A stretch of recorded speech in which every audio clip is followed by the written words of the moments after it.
crédit de base yu muy def si ma gis dans le cadre du PSE ak PAC 2A bi mi ngi ci maintenant pourtant ci loi de finances 2026 bi nii parlant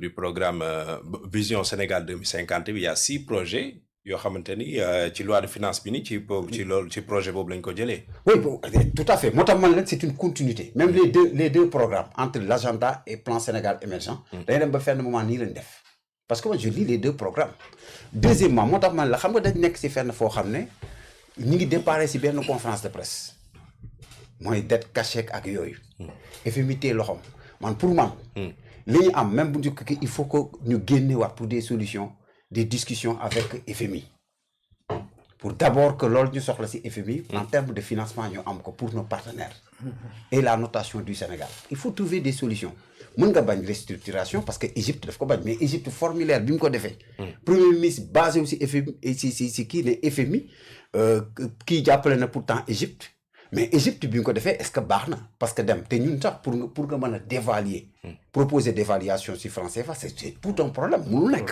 parce que bi dévaluation amee le 11 janvier 94 c'était la France c'était les exportations et les importations ak nu mel Égypte problème yi mu am moom dafa yor livre mooy monnaie boppam monnaie boobu moom mun na ko dévaluer da ko ni ñu koy wax dévaluation de 50% la si def boobu c'est bokkuñu en termes économiques ak ni ñuy traduire suñu économie ak yooyu maintenant man je me pose la question le plan de redressement tey jii man j'ai vu que c'est un PowerPoint boo xam ne on nous l'a présenté te plan bi dafa des lañ waxoon plan bi dafa ba tey les priorités et les projets ak les programmes même si plan de boo correcté ba pare parce que à chaque fois dafay mel ni double doo comprendre même les explications entre les différents c'est-à-dire que ministère des finances ministère de l'économie et en termes que le premier ministre duñu bokk même langage bi ñuy wax finalement li ñuy retenir mooy maanaam yow jàpp nga ni kon la décision de ne pas restructurer la dette du nekk loo xamante ni lu mun a nekk la non dama ne restructuration de la dette bi mu wax ne duñ ko nangu mën na nekk mais il faut nga def ay propositions yoo xam ne di nga ko def parce que contournement la Égypte def mais les autres pays yoo xam ne daf leen daloon comme Sénat yooyu ils ont accepté même Ghana sax dem na ba si remboursement si c'est eurobond il a accepté de plus de 35 à 40% parce que yëpp dafa am yenn yoo xam ne en terme am na ñoo xam ne nag ces pays là c'est des Ghana est un peu anglo-saxon Tchad yooyu c'est des pays yoo xam ne dañu am ay problèmes dañu am si seen tamit si seen dette publique moo tax ñu dem si restructuration le Sénégal nag dem nañu d'accord wuñu mais ba tey man gisaguma tey ba tey ji lu dal sa xel ma li dal sama xel fan lañ jëm ak tamit en dehors du contournement de l'FMI ak yooyu yëpp yan proposition la ñuy def parce que nous sommes un pays producteur parce que man nee naa leen nañ ba bu fekkee dañu bëgg a continuer benn boo bañee restructuration war nga am ay solutions des discussions sur des programmes yooyu nango FMI parce que FMI loo ko xeeb du financier rek la lay taxaw ba naan ay aide budgétaire la mais ces appuis techniques ak tamit dafa am des agences de notation yoo xam ne les partenaires financiers ak ñoo xam ne ils financent les programmes ak yooyu te on a besoin des investisseurs et bientôt nous serons c'est-à-dire que même nous sommes un pays producteur de pétrole et du gaz te yooyu yëpp moo tax ma ne la débat bi ni ko gars yi jëlee ak man en tant que lu may réfléchir sur le plan économique et tamit sortie de crise bi ñuy def parce que munoo toll si 132% ak pays bi fi mu nekk amoo pays boo xam ne day tiré par l'industrie amoo pays boo xam ne mu ko produire yoo xam ne ça peut mu ko exporter ga te boo xoolee si budget bi ñu def ne dañ koy wàccee ba au lieu muy ak ba 5 et quelques % man dama gis ni dina am ay taxes yoo xam ne dañ koy yokk comme ni ngeen waxee di wàññi comme taxe sur les opérations financières mooy yoo xam ne pour les exportations nga xam ne 17% la nekkoon mus naa wax ne attention est-ce que gars yi duñ ko yóbbu au-delà de 17%. d'accord il faut que def ko. alors ñoom bu ñuy bàkku te et puis sànq dafay wax bu ñu waxee mu ne dañuy wàññi mais le prix au niveau mondial c'est 18% à 20 à 22%. mais au Sénégal c'est 7% l'Allemagne. D'accord alors Imam sur la restructuration est-ce que rationalisation dépenses publiques yi dina nekk vraiment une wala un début de solution on va dire pour mun a non seulement mun a fay dette bi te bañ a def restructuration. solution yi kay commencé naa feeñ xanaa kay. gis jant ne la maa lànk du ma ko gis rek. da nga ko dégg léegi mu ne la dette boo xam ni PIB bi 132% la ah. ba pare te yaa ngi nekk pays boo xam ne sans industrie sans nangam ak nangam ba pare nga gis résultat yi yow kay loolu daa war a jaaxal yow yaa ngi tagg gaañ yi te yëgoo ko parce que yaa ngi naan pays boo xam ne amoo industrie amoo nangam PIB nga dette bi 132% ba pare ngay gis résultat yi mooy lan bërki démb gisoo fi généralisation de l'indemnité de logement di fonctionne waaw gisoo ko gisoo ko loolu du avancement gisoo ko gis naa sax nguur si dem juste dem di jéem a apprécier di teg xel nee naa ko sawaay coalition bi ngay piis mais doo ko dugg de yow fii def nañ fi ay actu day piis dañuy jàpp tànk bi xëcc mu génn du dugg de dañuy jàpp tànk bi xëcc mu génn def nañ fi ay actu yu gën a concret loolu waxul dara fan yi ba tension bi ñëwee muy profité ci généralisation bi naan ay sel yi xaw ma laat na day toppale rek bëñ ñu bëgg wax foofu xam nga grand bi daa am lu mu wax sànq sax dama cee bëggoon revenir far heureusement bi nga ci ñëwee dafa ne réalité économique xam sa réalité économique dëkk loolu yéen lay tontu de parce que Charles teel naa gis affaire bi xam nga lu tax boo xoolee suñu réalité économique ak suñu état ni muy doxee ak suñuy financement da ngay xool kay bu fekkoon tey dañoo yor réalité économique bii ñuy gis Sénégal nga gis ñun ñuy gundaandaat wala di jënd ay oto wala di def ay dépense de prestige bàyyi ma rek grand gis nga li laal doon waxoo ma woon lii de Mohamed bu temps bi jeexee dafay dagg bàyyi maa gële defuñu ay dépenses de prestige gisoo fi détournement 2 ans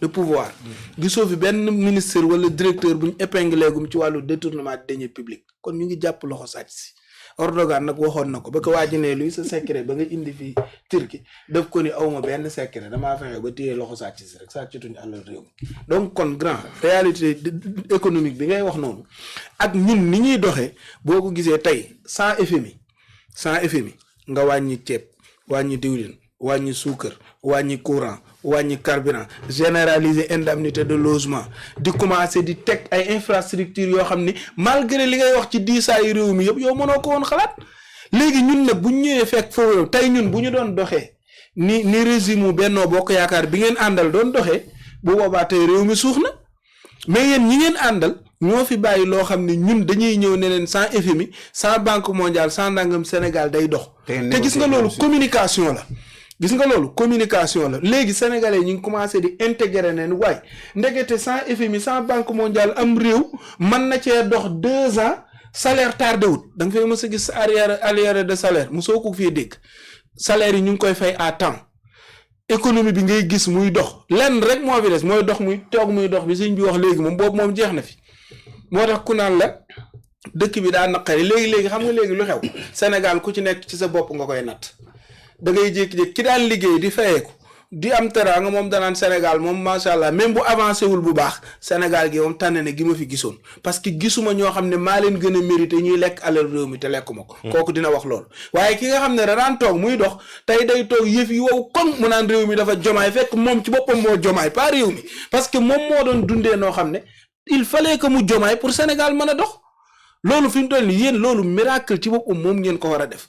moo tax kon tey sénégalais yi intégré nañ loolu te nag il est temps FMI ak Banque mondiale ñoom ñoo war a rattrapé wu nag ñëwaat ndax bu demee nag ba sénégalais yëpp intégré loolu ba ñu bàyyi leen sëñ bi ay dëkk ngi fii tey jii li ngeen ñu bëgg a nattee naan ñu waaw Norvège sax dafa kii France nii lay doxee na économie yi ngeen ñuy nattaleen tollaguñu foofu parce que ñun dañoo hérité benn pays dëkk boo xam ne dañ koo piéger sur tous les plans justice danañ ci ñëw dañ koo piéger économie dañ koo piéger ba pare nga ñëw di doxee nii ak di def résultat yi ngay def loolu bu fekkoon dañ fee fekk pays bu tegu ci yoon ñuy doxee nii ñuy doxee war nañoo dut baaraam mais dañ fee fekkul dëkk moo tax nii ñuy doxee dañ ñoo war a wax ne bravo mu des benn affaire boo xam ne bi ma ko déggee ci déclaration président Sonko damaa ne merci Sonko waaw parce que léegi kenn du dugg di ma dugal bi mu waxee tontu kii bi ba pare nag waa kii wu Mauritanien bi dégg nga ko lim leen dafa wax ne leen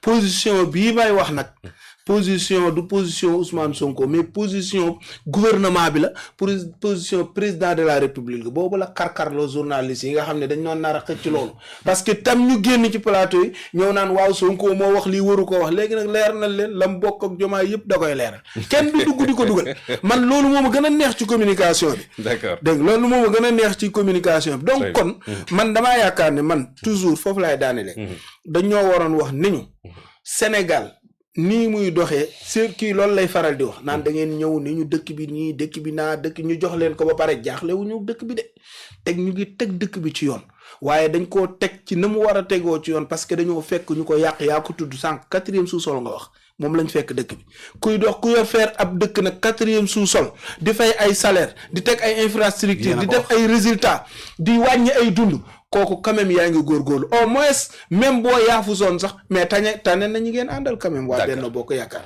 ñi nga xam ne yéen ñu yóbbu kat sur la question de la restructuration de la dette yow lu si sa càmbar ci li nga xam ne mooy situation bi ndax maanaam tey rationalisation des dépenses publiques le premier ministre wax ni ki tey buñ ko defee dinañ mën a fay bor bi du soxla kon ñuy def restructuration et que finalement aussi tamit dette bu Sénégal lu viable est-ce que tey vraiment tu es convaincu par la position du gouvernement parce que Imam wax na ko Sonko quand il disait que ça c'est la position du gouvernement du Sénégal est-ce que tu es convaincu ci li nga xamante ni bëgg nañ ko def ñoom ci wàllum dette bi ou pas. bon discours technique bi nga xam ne day jëm ci restructuration dette bi. Jibril daf ci ñëw ci lu bari. loo xam ne bëggoon naa ko dafa mel ni dafa lanc sama lanc. mais fi mu bëgg a taxaw mooy nous on ignore complètement où va le monde d'aujourd'hui. xam nga dañuy nekk di entamer benn monde bu hostile boo xam ne les règles et les normes internationales sont en train d'être bafouées. En l'occurrence celui qu'on croit l'homme le plus puissant de la terre maintenant les données dañuy nekk di changer et li tax man la pour man jàpp naa ni on ignore où va le monde. Le comportement la morphologie le discours et le discours oral discours gestuel communication gestuelle suñu premier ministre mais de plus en plus le Sénégal en danger bi muy def conférence de presse bi maanaam bu fekkente ni professionnel xam nga communication bu baax a baax a baax booy lire communication Ousmane Sonko à travers les réponses ci questions yi ñu koy posé da ngay sentir ni dafa am benn haine contre ku kenn xamul maanaam ñi xam communication bu baax a baax comprendre nañ li may wax et moom nous on doit pas accepter cela muy continuer bu fekkente ni il le fait peut-être par colère soit il le fait par l'ignorance on a besoin de l'encadrer parce que moom dafa yilif ab territoire bu ay doomu aadama nekk et ñu nekk jëm ci benn monde bu hostile xam nga problème mu ñi ñu jiite damay dellusiwaat ci orthodoxie judaïsme les 3 monothéistes judaïsme dañoo maîtriser les 5 axes du pentagramme ci la ñu génnee lu ñuy woowee la Kabbale. C'est avec ça qu'ils ont neutralisé le monde. boo gisee ñu raw yeneen religions yi ci wàllu koom-koom juif yi li ñuy tuuti ñoom moom adduna bi yëpp. tout à fait ci wàllu am-am. ci wàllu xam-xam. voilà la Kabbale boobu noonu. moom la ñu yore ba pare niñ koy utiliser mooy dañoo jàpp ne adduna lépp tey la tàmbali. ñun l'islam ak christianisme dañoo jàpp ne adduna lépp tout est déjà programmé voilà ñoom dañoo jàpp ni rien n'est encore programmé. Tout doit commencer à partir d'aujourd'hui. moo tax projection perspective. ak analyse ak vision. Cheikh nank waay. waay kii bàyyi ko ma koo dagg yaa ma koy dagg loolu nag yooyu. bu nga dagg bàyyi ko dem. Cheikh ku waxul dara kay da nga koy bàyyi muy wax bari pare na. doole ku gaaw la wax ko ne moom bi.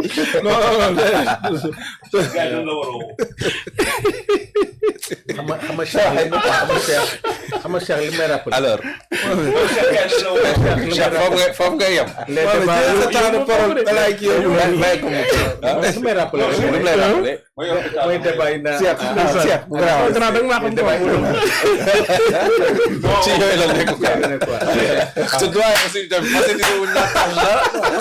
ay débat xam nga débat yi ay débat de faculté la woon ay débat finalement dañu am fii mooy suñu banque yi. jamais nourri son homme. C'est un débat intellectuel qui a retardé l'Afrique. Non, Chambar, c'est... Non, Je ne suis pas du tout dans l'histoire d'intellectualisme. Je suis loin de là. Je suis au-delà de l'évidence. Mon cher, Lexi comme un grand moment dans Vous voyez ce que je suis en train de dire. Maintenant, ce que je veux dire, non. Cheikh yaa mën gars yi allez wallahi tallahi mën na ko état billahi da ngay def sama lay parce que fooy waxe gars yi xamuñu ko sax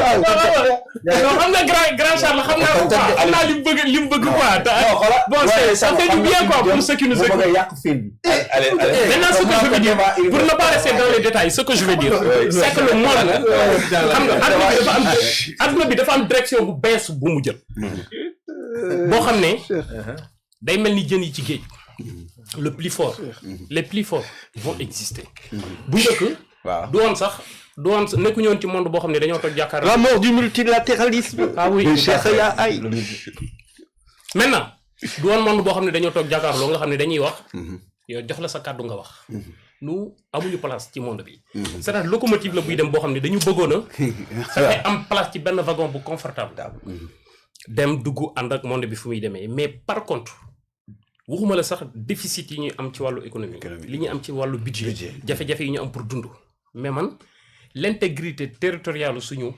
réew man laay remettre laay tegaat ci sama kanam di ko càmbar ne est-ce que dinañu wóor ni dinañ ko mën a téye sax balaa ñii di jeexal seen mandat parce que ñoom seen taxawaayu premier ministre dafa am lu commencé am ci monde bi grand géopolitiquement parlant. non c'est clair Trump wane na ko voilà Trump wane na ko si end of dollar xam nga suñu émission bu mujj fii ci samedi bi laa wax ci Ismadro ci dimanche bi lañ ko capturé waaw xam nga dama ko junj je savais ce qui allait se passer mais dugguma ci détail dama ko junj ci dimanche bi la réaction gars yi ne ko rep 3 jours avant 3 jours avant coppet yóbbu 3 jours avant bu Idrissa voilà 3 jours avant gis nga Benjamin Yacoub benn ñi Netanyahu bu Palestine bu Israël mu def appel vidéo c'est lui qui réclame Somaliland benn espace su terre boo xam ne dañ ko daggee ci Somalie di ko laajal indépendance depuis plus de 25 ans kenn nangu ko reconnaître ci monde bi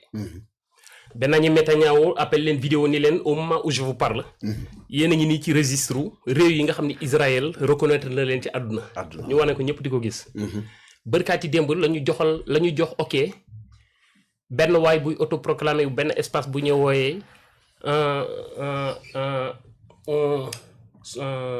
waaye benn dëkk bu nekk entre Écosse ak la République tchèque xaw ma un certain nan land Liberland benn waay bu ciy daw mu ne moom espace bi kenn nangu ko woon bërki démb Trump yónnee na ko note ne ko dina ko recevoir waaw xaw ma na comprendre li may expliquer ça veut dire que on va dans un autre monde qui est en train de se refaire d'une manière ou d'une autre maintenant li dal Ismadro damay bañ mu dal benn Sénégalais ci àdduna bi parce que ñun nous sommes en face avec les États-Unis bërki démboo Njaay la ñu jël seen flotte daw ba biir Nigéria waaw dugg ci nord Nigéria bi côté protocole largué fa ay bomb ba mu neex leen tàgguwuñu kenn ñu xëy gouvernement Nigéria ni non ñoom yëgal nañ leen ko ñoom ban prétexte lañ joxe nee nañu parce que Boko Haram yi dañoo dem di rey catholique yi c'est-à-dire nous on comprend rien de ce qui se passe dans ce monde nous sommes là en train de parler ay dettes cachées ay Ousmane Sonko jóg di raconter lu ko neex ci monde bi di taxaw lu maanaam di wax yoo xam ne da nga naan boo xamee fu àdduna bi jëm mais da ngay tiit man parfois dafa may arrivé ma jékki-jékki sama biir nekk rek ma wéet jooy ma ni man mon pays quoi man Cheikh Thiam man ce sont ces gens là qui me dirigent ba pare dama ciy am gàcce am nañu ko gëm mais d'accord naa mais man laa wax man li may sentir laa wax xam nga àdduna lépp lu nit di topp niveau perception bi mu ciy am moom la ciy demee moo tax ma ni information mooy définir perception bi ñu am ci li ñuy topp mais ñi ko gëm ñoom niveau d'information bi ñu toll pour gëm ko man loolu daf may jaaxal moo tax ma ni les urgences bu ñu changer réew mi ñun bu ñu ko jëlee réforme yi ñu war a njëkk a def mooy fan moo am défaillance ci machine bi produire prototype pour loolu mën a am loolu il faut ñu corriger ko nga d'accord merci machine bi may na wax très bien ka bëgg toog doyen Charles je vous laisse dérouler Cheikh dafa am fu mu développé des na benn Cheikh daf rapport non bàyyee naa leen ko Cheikh temps bi malheureusement Cheikh dafa am fu mu développé foo xam ni day woon lu bëri que Cheikh fu nga développé sànq foo teg sa baaraam foofu la ñu ngi door a am communication premier ministre boo xam ni déggoo not bu wàcc waaw bizarre quand même waaw not yi wàccul c'est quand même bizarre c'est quand même bizarre que depuis le 26 septembre 2024 ba ma si wax di wax ba di ne gars yi stratégie ga gars yi di wàcc mu wax lu gën a grave lépp mu ne man restructuré wu ma waaw not wàccul notu Sénégal wàccul déggoo ko fenn waaw kooku mooy Cheikh lu muy wax waaw exactement mooy décision yi fu ñu koy jëlee parce que dafa amoon moment yoo xamante ne saa waaye saa yooxe daa mel ne daa am benn buzzer automatique bu wax rek ñu tiit bu wax det rek ñu tiit ba gars yi ne dootuñu wax si dette bi ba ministre kii baa ne assemblée nationale dette bi buñ si wax ti way donc bii bu waxee te amul notation bu wàcc rek ñun suñu xel war na ban léegi nag si stratégie man pendant depuis 2024 maa ngi koy wax yàlla def nag ma am ay mag yu baax yoo xamante ne ay sénégalais lañu kenn ki ñu koy ne docteur Cheikh Fall maa ngi koy nuyu kenn ki ñu koy ne Fadiga ma am occasion dugg ci koo xamante ne c'était un ancien directeur quand même des opérations de la Banque mondiale à Dakar dans les années 2000 sous Abdoulaye Wade bu benn économiste américain John Intyre am lu mu wax te loolu man su ma xalaat yëpp si jamono yoo xamante ne moo doon nax li ñuy def ba naxante ba gën ci tout à fait waaw ma koy wax rek premier ministre wax lu muy wax notation amul not wàccul américain bi am lu mu wax ñu siiwal ko nit ñi siiw ba nga xam ni tey effectivement ku mën na àndee ak premier ministre lu muy wax mooy que yenn yi mënul am te ñoom yëguñu ko tout à fait wante léegi nag xeex bi lu mu war a demee ba nga xamante ne ñu ne si kaw da du la noor c'est vrai que tey am nga loo wax sànq restructuration foo ko defee rek intérêt wu kan la ñuy njëkk a xool waaw est-ce que dañuy xool intérêt réew ga wala ñuy xool intérêt ñoo xamante ne ñoo dugal xaalis bi si réew ba te ñu la leb mayuñu la la leb nga war leen fay service war leen fay borga daaw faw nga rembourser leen bu ñu nee restructuration ñooñu la ñuy njëkk xalaat mais tam suñu xalaatee si kaw ñooñu mu am leneen loo xamante ne tam mun na bañ a am mooy ko loo waroon doxal si wàllu administration pour def liggéey pour traçabilité bu nga waroon def ba pare am ñu ngay kepp parce que am na ñoo xamante ni dugal nañ seen poche ba ne pan doo ko defati tout à fait lu ngay xalaat mooy régler ñoo amel seen bor ba si kaw loolu nag nga dugg dans le roulement de la dette ñu gën la joxaat xaalis pour que léegi ñu xool orientation yoo xamante ni sur les dépenses publiques ak loo xam ni day dem si investissement public yu ñu war a def pour que le secteur privé mën a ñëw en masse loolu maa ngi koy wax depuis septembre 2020 grand tu as compris léegi tey restructuration looloo tax ma ne sànq yow yaa ngi koy def mais dafa am débat boo xam ni war nañ ko taxawal parce que fu may ànd ak premier ministre bi mooy que dafa am ay bor yoo xamante ne dañ ko def mënoon na ñàkk tout à fait loolu dëgg la mënoon na ñàkk ñooñu def la pour que bor boobu am mënoon nañ xool si biir bu baax a baax ba nga xam ne du diis si ñun léegi lu ñuy def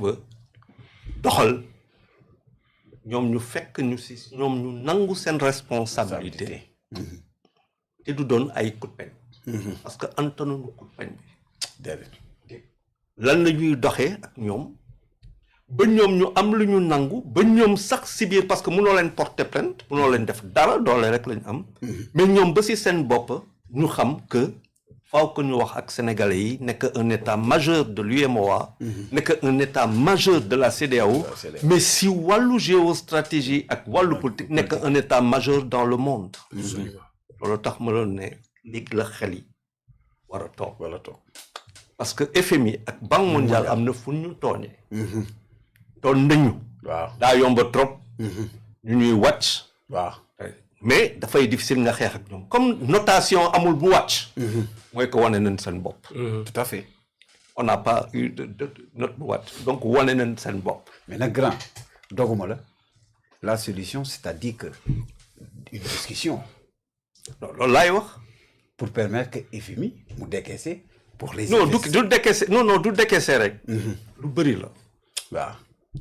lu décaisser rek. parce que waxtaan bi mënul nekk ci décaissement seulement. oui il y a d'autres choses. parce que lu bëri la woon. da nga ne sànq rapport. oui. man lu ma jàpp. mooy que bu fekkante ne mën nañ def loo def mooy que entre lu ñu wax ci chiffres yi ak luy dëgg ba xëy na am na décalage. tout à fait. jàpp naa loolu. oui. parce que nag mënoo ma ne. yow loo mën a am par mois 350 milliards la boo si yokkee tam yokk du nekk xëy na 400 milliards nga jëm. mais si kaw loolu nga war a fay 418 milliards par mois muy 5490 milliards yi te yow 400 milliards nga mën a am. waaw kon faw nga uti yeneen 400 milliards yi. foo ko yéene choix ba mooy lan mooy soit nga fay ñële te fayoo fii soit nga fay ti te fayoo ñële tu es en situation de défaut. tout à fait. mais puisque niveau loolu. de pays oui. loolu tax ma ne entre les chiffres ak lu kii loolu tax ma ne le rapport Mazars. Orvis wàccoon. waaw. su mbir bi leer. mais tey. pour man tey la Sénégalais yi gën a war a ànd ak seen. gouvernement. waaw tey la. tey. man daal lu ma gis ni premier ministre du restructurer. parce que restructuration bi am na ay. des avantages yu rëy yu ñuy teg ñun ñoo war a tey mën a ànd loolu tax ma ne sànq dañuy wax ay wax yoo xam ni dañuy perte suñu temps sur lu tout à fait. sur secondaire tey la par exemple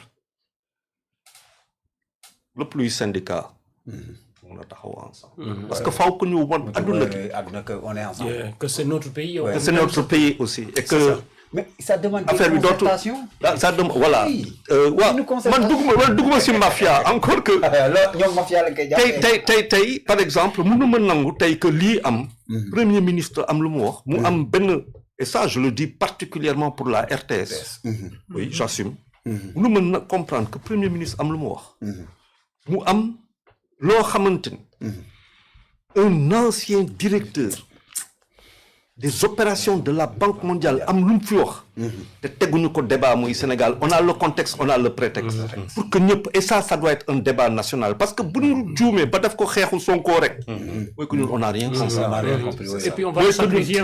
waaw da nga wax lu nga wax sànq yow xamoo sax foo laal waaw yow Cheikh xamoo sax foo laal multilatéralisme c'est-à-dire Trump xamal lu mu def képp ku laal dollar dañ lay liquider Saddam Hussein pétrole nga bëgg parce que c'est une loi qui date de 1974 avec Kissinger. Henry Kissinger quand il y a eu la crise de l'OPEP en 1973 ba gars yi di revendiquer si la créé benn affaire kuréel boo xamante ne benn yoon boo xamante ne muy képp ku jënd dollar si àdduna si dollar nga koy jënd ba pare nag mu assurer la Amérique assurer la yow sa sécurité muy Arabie Saoudite loolu di daw Saddam Hussein ba mu taxaw ne man damay commencer di ko jaay si yeneen koppar lu dul dollar gars yi ne ko kapat allez tu dégages d'ici waaw Kadhafi bu muy commencer di wax Kadhafi Libye du daa am pétrole xoolal luñ ko def tey Maduro di commencer di jaay Chine en yen mu ne ko coppet yóbbu ko donc dafay won benn affaire mooy bul laal loo xamante ne mooy seen intérêt supérieur mu am keneen koo xamante ne ñu koy ne Rothschild fu am ça veut dire que moom il a besoin d'un certain kooku mooy da nga wax sànq dafa baax nit ñi am culture générale di xool surtout quand tu fais de la politique day baax nga am culture générale parce que loolu moo lay may ngay jël décision yu mën a kii tey nag pour revenir à loo xamante ne mooy la restructuration faaw ko ñun ñëpp et kooku appel la faaw ko ñun ñëpp ñu ànd derrière saa waay parce que nag am na fu ñu laal foo xamante ne Banque mondiale ak waa FMI waaw am na loo xamante ne ñoom ñooy la caution morale du prêt maanaam képp ku bëgg joxe xaalis FMI ngay xool FMI ne la waaw demal Sénégal donc le rééchelonnement de la dette est inévitable parce que c'est-à-dire suñu situation géostratégique boo ko def léegi ñun ñoo war a mën a toog seetaan di waxtaan ba si gannaaw loolu sax si gannaaw France mooy le trésor français nga xam ne lu bëri si suñuy exportation ñoom ñooy garantir le franc CFA dañuy jël seen taxe sur c'est maanaam importation yuy jóge seen réew ñun ñoo koy fay si kaw loolu ñu am suñuy réserve d'or nekk seen réew lu bëri dafa am loo xamante lu bëri tey nag la xam-xam commencé ay waxtaan war a commencé position de force am nañ ko parce que man maa ngi doon xaar wax boobu ma dem rek tourné di xool Reuters fu nekk may xool may ne notation est-ce que dina wàcc. non gars yi tekk lañ def.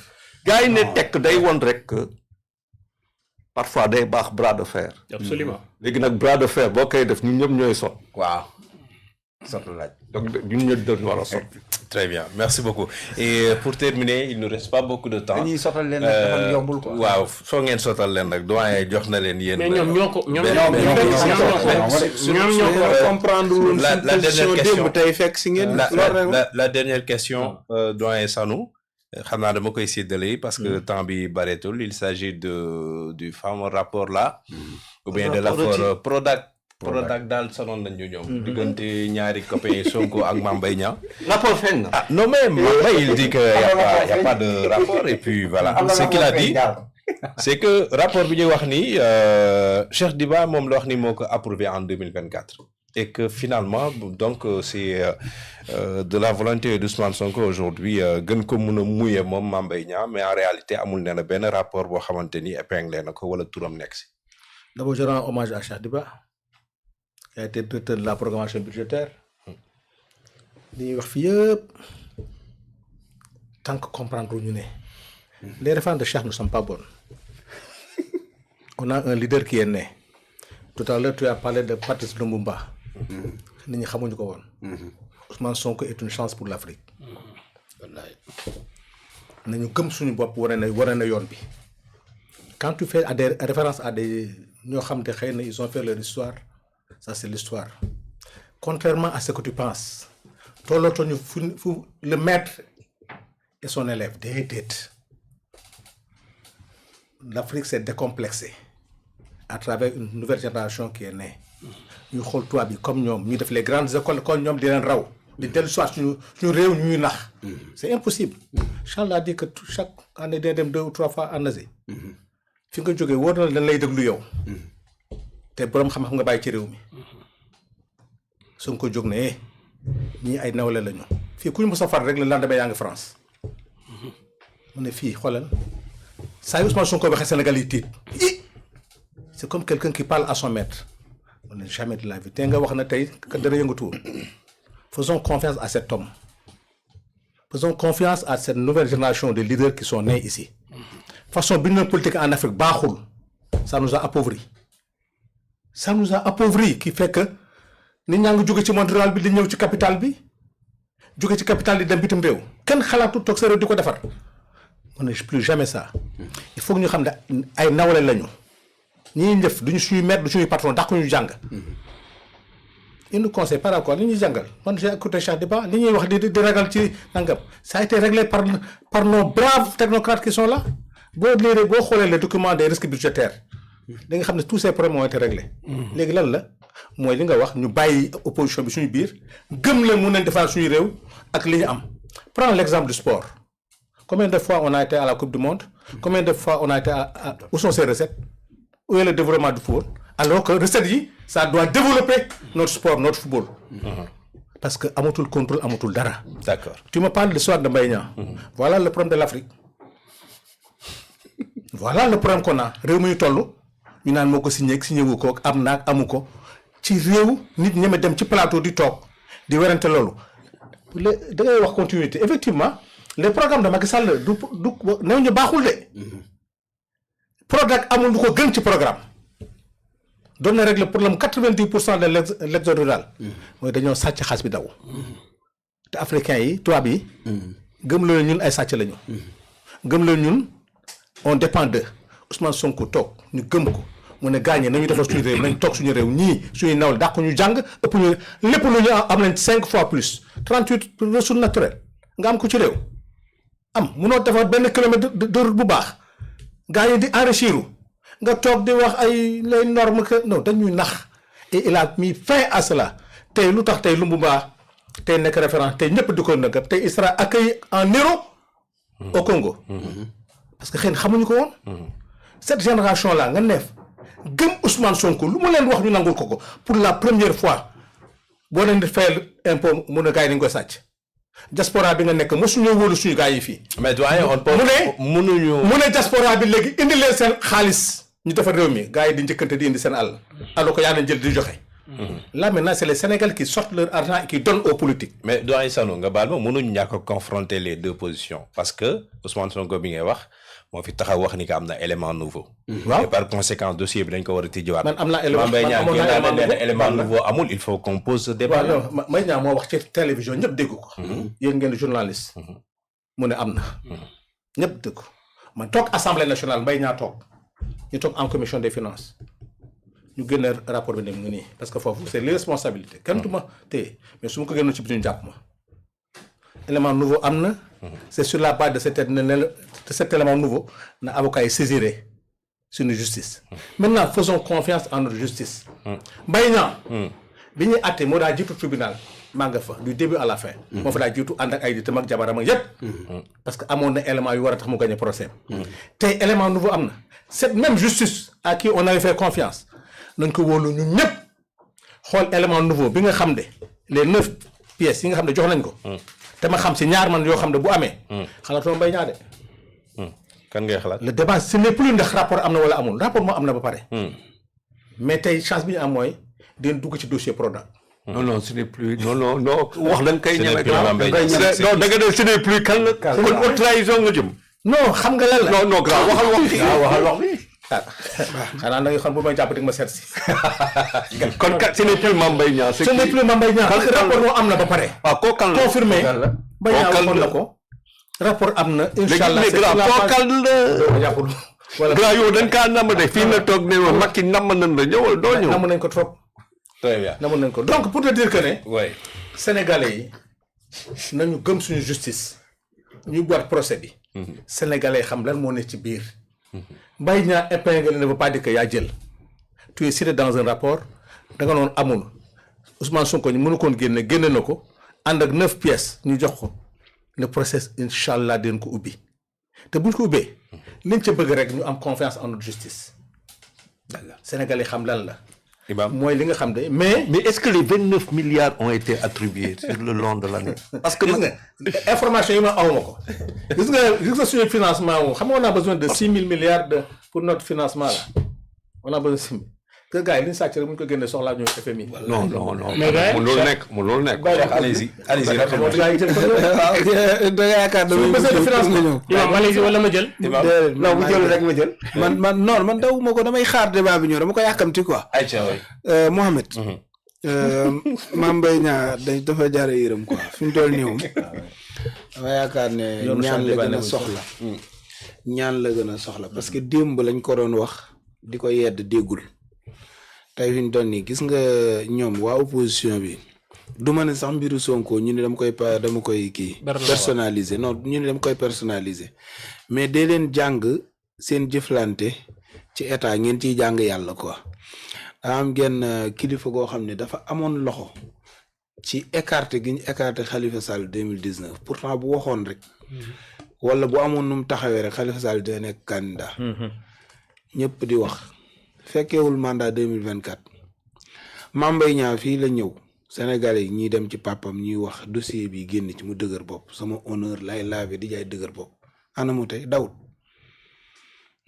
mandat bi fekk ko fi kañ la fi nar a ñëwaat bu ñu fa naree toog ba 2050 kañ lay ñëw léegi nag ñi ko doon défendre seen argument moom lan la moom damaa gis ci presse bi mu ni rapport bi fi nekk ki ko approuvé mooy Cheikh Diba kon day approuvé ab rapport boobu moom tey moo ne Cheikh Diba c'est Cheikh Diba qui a approuvé le rapport du moo ko wax léegi rapport bu amut te moom moo taxaw Sénégalais yi ne leen rapport am na ñu ne ko waaw ñu dem ba ci yàgg mu ne rapport amul ba jàmm àdduna yi tukki léegi na ma Ousmane Sonko indil rapport ICE mais approuvé rapport mooy lan mooy signé rapport wala non man sax dugguma ci loolu moom dafa ne rek amul la wax ba pare nee ne moo ko approuvé maanaam moo ko signé quoi waaye léegi lu amul nun koy signé xanaa Cheikh Diba daa toog di signé ci air bi foofu laa lay wax ne la ñoom xalaatuñ sax li muy def Mame Mbaye Niang tey yërmaande la gën a soxla génn nag gis naa ko muy def ay sotti naan damay porte plainte xaw ma avocat yu Sonko yeeg naa moom yooyu yëpp laajuñ ko mooy liñ ko laaj rek mooy ne ñëw dafa teewoon Sénégal fii. danga ko namm.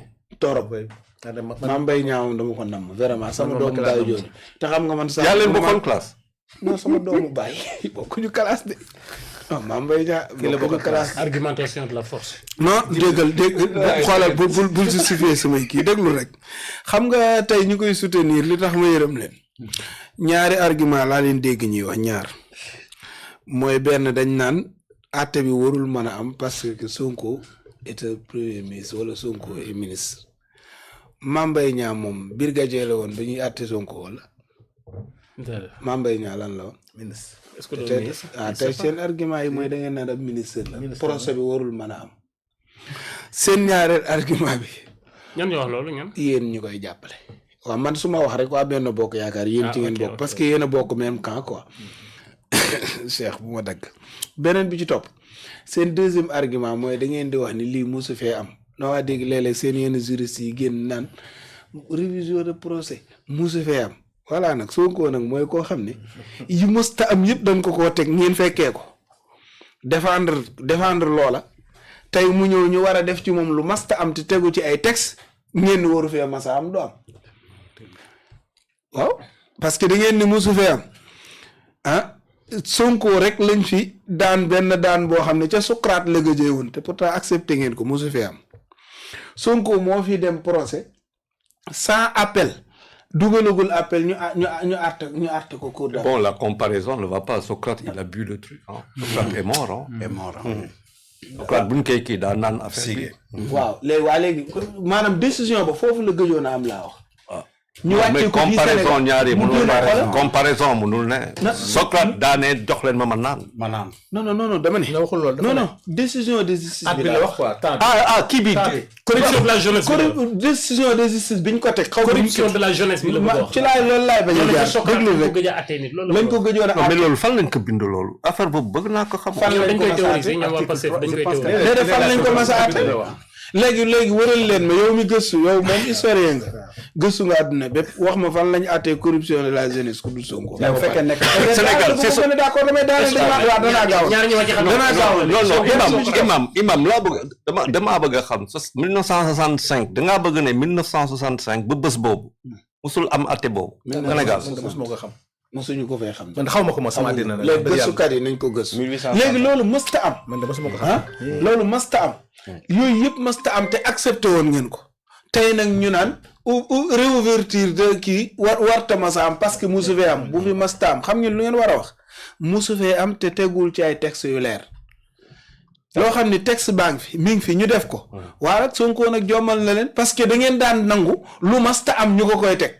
mu muñ ko subir ko tey mu ñëw teg leen ci lu teguwut fenn tey mu ñëw muñ ko indil leen lu fi masta am lu tegu ci ay texte xanaa war ngeen a waaru nag. di ngeen ñëw gars yi wax nañ leen ko. oui man j'ai été très surpris parce que je pense que le rapport 2021-2022 approuvé en 2024 dina ma xaw a jaaxal. non kan lañ ko approuvé. bon bu fekkee ne 2024 selon Mame Mbaye Niang. Non, dama ne selon Mame Mbaye Niang Mame Mbaye Niang ce qu'il a dit c'est que le rapport a été approuvé par Cheikh Diba en 2024. En 2024. mooy bi amul quoi. Donc bi amul un rapport validé en 2024 ne pouvait pas exister exactement en 2021-2022. C'est ce qu'il a dit dans un entretien avec l'Observateur. mais Mbaye Niang dama la poser question ah. sur la- Mbaye Niang bi muy wax ci télé bi. rapport am na boobu Cheikh Diba nekkul ministre. mais moo tax mu jaaxal moo tax man ne élément nouveau ngeen wax.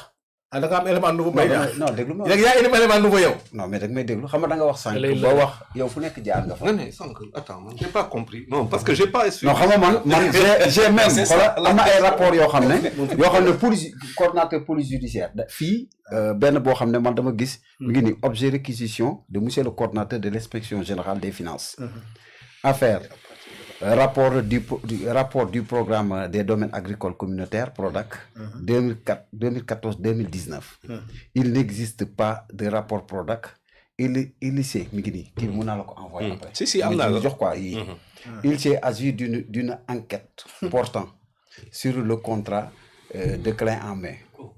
Une enquête. waaw une enquête de clé en main. waaw léegi mooy green. waaw enquête bu amee. mais tax non Sa enquête pare, doo rapport. May ko, s'il te plaît. da ngay noppi da ngay bañ wax Mame Mbaye Niang xam nga dañ ne. S'il te plaît rek temps dafa jeex. non moom lay poser question de. déedéet man damay poser question déglu rek. Su enquête amee. dafa Après, du am rapport. xam nga parfois nag en politique. man gaañ jaaxal faut pas se jouer ak ñoo dégg faut tubaab. pas jouer sur les mots. am na loo xam ne suñuy texte la. waaw am nga droit boo amee élément nouveau. waaw. nga yóbbu ko si ministère. Ah, kii li muy wax merci. sànq moo tax ma ne ko l'amalgame ngay def. parce que loolu dafa am si suñuy texte juridique bu fekkee ne am na lu ñuy wax cour suprême quorum bi les 4 mooy kii yi bu ñu réunir d'accord mun nañ ko ubbiwaat mais man li ma jaaxal mooy ce que Mame Mbaye Niang a dit fekkee ne moo am les éléments nouveaux parce que rapport bi ñu bari dañ ne amul pré-rapport moo am te pré-rapport balaa moo définitif te cour je pense que l'IGF amul compétence pour déglu ay ministre est-ce que am na ko amul compétence pour déglu ministre Mame Mbaye Niang était le ministre de la jeunesse yow li ñuy déglu rek ba pare non dama lay wax rek après yow nga wax bon dama ne le ministère maintenant si Mame Mbaye Niang revient dit que le rapport de 2021 2020 ou 2022 a été approuvé en 2024 il y a un problème bu fekkee ne dañu indi rapport boo xam ne le ministre Diba actuel ministre des finances moo ko approuvé franchement parler ñu bëgg ko def élément nouveau ça se posera des questions dina am ay incohérences sur le plan judiciaire parce que d'abord il faut à l'époque bi ñu koy àtte le Diba n'était pas ministre kon donc le dossier mi ngi woon ci te foofu kii nañ ko jeex na ba pare bañ àtte. Non mais attends, moi j'ai une autre question. Ça veut dire que non attends, moi j'ai beneen question bu sem nañ ko yombalal Sénégalais yi. waaw maanaam procès ba muy am 2021. waaw ñu ngi doon wax ci rapport boo xamante ne amul. ñu def procès ci kaw loolu. ñu ne ko ano rapport feeñul. waaw ñu ñëw na la ñeenti at wala ñetti at ci après. waaw ci la ñu approuvé rapport boobu. te procès bi romb na ci kaw loo xamante ne amuloon. non te procès bi romb na ci lu mu am. waaw loolu la Mame Mbaye Niang wax loolu moom. loolu moom incohérence amul élément nouveau. deuxièmement man beneen question lay posé. ji bàyyi ma laaj Cheikh. non Cheikh laay la may laaj rek après ko bàyyil kii mu wax li bàyyi ma àggale dama ne et deuxièmement. Cheikh dala bëgg a je pense que non dagguma ko yow la am na ma bëgg laaj. xam nga man toujours damay topp l'ossature sama xalaat lay topp. sama xalaat laay wax man sama xalaat laa wax. non dama ne non deux côtés la. mun leen non Sénégal lañ nekk Ousmane Sonko dañ ko jiiñ ci diffamation. mu dem wuyu ji indiwu rapport. ñu àtte ko bañ koy àtte nekk ñëwul en présence. ñu daan ko ci. mu def pourvoi yëpp ba dem ba mu am lu ñu koy wax sax mooy. beneen rabat d'arrêt ñu rejeté ko. donc mu ne am na ay éléments nouveaux ñu dugal ko ñu war si wax. moi je pense que beaucoup de juristes ont dit que l'affaire est clos et jeex na moom nag am na ñu ñëw ne am na élément nouveau man ma question que je pose. est-ce que élément yooyu mu yoroon rapport boobu mu yoroon à l'époque mun ko woon indi ci table bi teg ko. c'est interdit. ah mais kon soustraction de documents. mais léegi tey la ko mën a jël kon dem yóbbu ko en tant que premier ministre du Sénégal. c'est dommage pour ce pays. très bien Cheikh Thiam bala ngaa jël dama koy laaj xam nga man kay dama foofu la francolaayo. c'est dommage pour ce pays. xam nga bom big man kay dama yow. déedéet xamoo ko déedéet man xaw ma lépp de. waaw dama doon wax fa xam naa léeg-léeg benn sax la sax boo xam ne moom mooy produire maanaam lin original bi lin naturel yi ñuy sol waaw moom moo koy produire mais ni mu koy ràbbee da koy produire ba pare faatu parce que day dugg ci biir kii mu ngi koy jàng ci Zajrul Qulub duudatul xas yaa ngi koy jàng te rek Seydi Hadji Malick mi ngi koy wax Mame Mbaye dafa laxasu ci affaire bi ngir ñaar rek li kii wax non may ñëw da cee laxasu ci ñaar tey jii fi mu toll nii boo nee rapport amul génnaat ne nañu rapport waa moom ma ko bàyyi yow mooma may Cheikh mooma may di yow rapport liñ jugé man la bëgg a très bien dama ne Cheikh mooma may rapport si biñ ko jugé gis ñu rapport y a une question. la dal sax la question. c'est Mohamed la dal sax foofu daf koo dal xam nga tax mu dal ko bàyyi mu àggale Djibril Diop. Mame Mbaye Niang s'il vous plaît président man maa ñaan kii bàyyi tamit kenn. wax nga boobu ñaan naa la yow aussi 30 secondes damay leeral xam nga tax mu laxasu ci affaire imam moo war a dégg. man c'est moom nangu maa bàyyi boo imam Sanu duñ wax ma leeral. Djibril s'il vous plaît jëlal quelques damay terminer. xoolal 30 secondes Cheikh may na ma ko Cheikh dommage que émission bi jeex na. on a plus de temps. lii rek la doon dee bañ ma voilà man dama bëgg a ñëw dama bëgg a rebondir s'il vous plaît les gars dama bëgg a rebondir ci développement wu tonton Sanu. xam nga tonton Sanu yow da ngaa nekk ni koo xam ni man sincèrement dama laa jox cër bokk yow jotaay daf ma neex. damaa gis nga def benn développement ci Ousmane Sonko. c'est-à-dire dafa mel ni da nga bëgg a braqué wu. bëgg ñu étouffer ñun la nouvelle génération. nga xam ne dañuy ñëw pour apporter une nouvelle offre dans la politique du Sénégal. gis nga bi ma demee Dubaï bërki démb. j'ai eu la chance benn xale bu jigéen invité ma dem seen kër papaam déglu ma. invité ma restaurant ñu ànd toog di waxtaan. Paa bi il a 65 ans moom il a étudié en France Sorbonne la jàngee. mais citoyen émirate la. bi ñu demee ci restaurant bi ñu toog di waxtaan mu may expliquer mesures idoines yi ñu jël dans les années 1995 96 97 pour am vision pour que 2025 le Dubaï soit paradis sur terre. ñu toog di waxtaan mu am 65 ans xam naa peut-être mën naa mboolam ak tuuti. mais dama ni topp teg sama nopp di ko déglu moo may expliquer ni ma mesures yi fii dañ ko tàmbalee nii la ñu jëlee nii la ñu accompagner Cheikh Oumar Hassan mooy le roi bi kenn ku nekk ci ñi jàngi woon ci ñoom di expliquer perspective projection prévention maanaam ni ñu creuser dans la créativité pour accompagner ko ba éradiquer marchand ambulant maanaam un homme de 65 ans ñu toog ci restaurant bu may wax li may wax lépp musuma dégg ku mu xulool ku mu weranteel ku mu jiiñ dara dafa ma wax ni mu doon construire seen réew c'est ça que j'ai sur ce plateau tey maa ngi toog man ci sama réew ma rêvé ni peut-être pour mu dem mel ni Dubaï man maa ko war a def peut-être d'ici 20 ans ma toog ak ko am 60 ans wala 55 ans moom man mu may étouffé di ma expliquer ni maanaam mbir mi pour mu nekk diw la te diw moomu man déglu naa ko xam naa li mu yor xam naa ni amul offre amul matière loolu c'est une manière de m'étouffer et là vous voyez ce que je suis en train de dire et loolu dafa dal malheureusement des hommes âgés dans ce pays et ñoom taxawuñu creuser lan mooy seen responsabilité ci Sénégal bi ñu amee 20 ans 25 ans commencé liggéey ba tey li ñu injecté le sens de leur existence pour le développement de cette nation aujourd'hui man moo bëgg a di relève bi réew mi nekk ci résultat bi mu nekk quelles sont vos responsabilités est-ce que il serait facile de fuir ses responsabilités aller s'accrocher derrière un jeune homme boo xam ni peut-être 45 ans 46 ans la am te man ma ëpp ko offre moo tax est-ce que day jar nga étouffer ma non je pense pas je sais pas si vous voyez ce que je comprends voilà c'est important li ma lay expliquer loolu benn la da lay jéem a waaxu mooy li nga ko wax rek est-ce que mesurer Ousmane Sonko da lay waaxu waaxu ma ko non waaxu c'est que nag c'est bien de se mesurer à des grands non ma ko non am nga lii am na la ko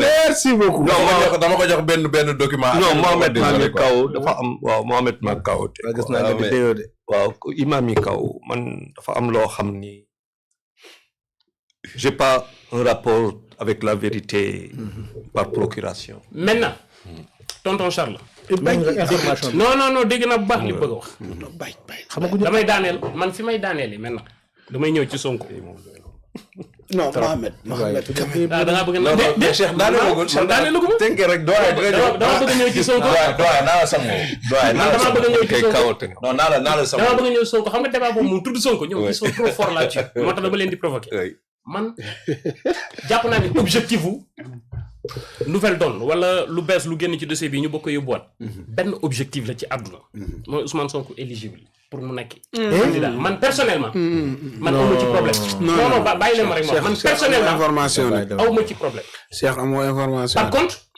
gëm naa ni buñ ko defaatee mu éligible yàlla mën na dogal 2029 Sonko nekk président du Sénégal c'est fort possible hein? Ah ouais. Parce qu'il est très populaire waaw mais man en tant que citoyen sénégalais tout court bu nekk au diapason nag je suis sorti de la matrice bëgg naa am président boo xam ni am na ay taq-taq yoo xam ne teg nañ ko ci kaw Sonko mais man bëgguma kooku nekk sama président ëllëg moo tax su ma sañoon dossier boobu la ñuy indiwaat xam nga affaire corruption de la jeunesse bi nga xam ne ci jëmmi ah mais oui corruption de la jeunesse je préfère dossier bi jërë indi dëgg mooy dossier bi nga xam ne day jëm ci mbirum yàkkataan ak lu ne mes parce que bëgguma am président boo xam ne yow sa image day am lenn lu muy niroog loolu boobu laa bëggoon ñu indi ko kooku moom te réew koo nekk candidat mais boobu war nañ ko tegaat ci taabal ji ñu d'accord loolu tax mu ne la affaire bi daf ma teg kaw oui am na si bi yóbbu na ko parce que Sénégal boobu am na si bi ko yóbbu mu war a jëm bon fi may daaneele maintenant c'est dommage fi may daaneele Mohamed je voudrais m'adresser aux 3 pays AIS nous avions constaté ces derniers jours chaque fois tu te lèves on te dit que oui, il y a eu tentative de coup d'État oui. au Burkina. Le lendemain, on te dit il y a eu tentative de coup d'État au Mali. Le lendemain, on te dit il y aurait dû avoir tentative de coup d'État au Niger. Et à chaque fois, dans leur discours populiste, ils vont vouloir accuser des pays, soit Togo, soit la Côte d'Ivoire, parfois même le Nigeria. Mais pourquoi eux, ils ne sont pas capables d'aller organiser des coups d'État dans les pays des autres? Personne ne veut mourir. Et toujours dans leur discours de populisme, dans leur discours populiste, ils sont en train d'insulter l'FMI et la Banque mondiale et ces pays qui sont en train d'émerger. À l'occurrence, le Sénégal et la Côte d'Ivoire.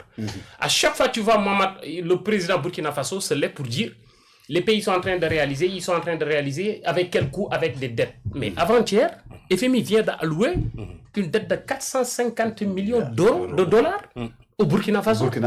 Mais c'est extraordinaire. Ils n'ont qu'à arrêter de baratiner la population, d'abrutir leur population, de les ignoranter et de les tromper.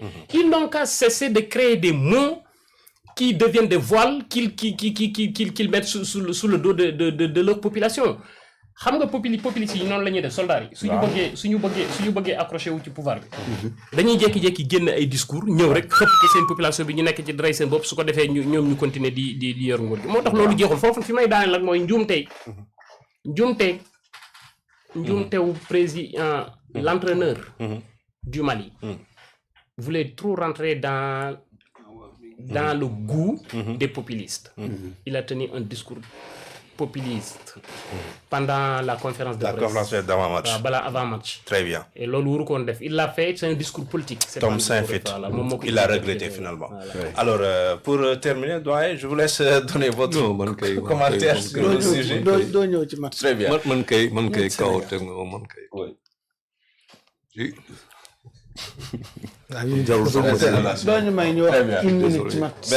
Merci beaucoup. Imam Tam jeex na tak xam naa ni tu aimes mais dama lay invité yow nga ñëw inchallah di wax ci kii bi non il aime bien le foot et puis il le suit avec beaucoup d'intérêt. Je vous remercie tous. Voilà, je vous remercie tous di jaajëfal vraiment suñu la famille Thiambar je vais dire dëgg yàlla doyen Sanu Dione